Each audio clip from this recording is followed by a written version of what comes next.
তো ইম্পোর্টেড অনেক কালেকশনই আছে, কারণ আর বেছে বেছে যেই কালেকশনগুলো বর্তমানে ট্রেন্ডিং রানিং ওই কালেকশনগুলোই আমরা করার চেষ্টা করি। এটার মধ্যে দুইটা কালার আছে। ওয়াও, এই কালারটা তো খুবই ব্রাইট আর খুবই সুন্দর।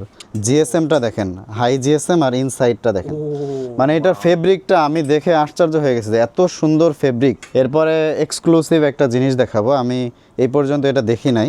এটা হচ্ছে আপনার সোয়েট শার্ট। এটা কিন্তু সোয়েট শার্ট, সোয়েটার না, কিন্তু সোয়েট শার্টের মধ্যে হচ্ছে শেরপা দেওয়া। এই যে এটার এই যে আমাদের প্রাইস আছে হচ্ছে 2250 টাকা। এইটা হচ্ছে আরেকটা কালার, মানে তিনটা কালারের 3 পিসি আছে, খুবই এক্সক্লুসিভ। White colour. এখানে জিপার টিপার এগুলা দেখলেই মানুষ বুঝবে যে এগুলা এক্সক্লুসিভ জিনিস। সুন্দর ইয়া হচ্ছে ইনসাইডে এই যে সুন্দর করে প্যাডিং দেওয়া আছে। গরম, একদম গরম থাকবে। মানে আসলে ডিজাইনগুলো যে কি করছে মাথা নষ্ট। আর এটা হচ্ছে আরেকটা কালার, অনেক সুন্দর ডিজাইন। আর এটা কিন্তু আপনার অ্যাডজাস্ট করা যাবে। এখানে যে ফিতাটা, এই যে এখানে ফিতা দেওয়া আছে ভিতরে,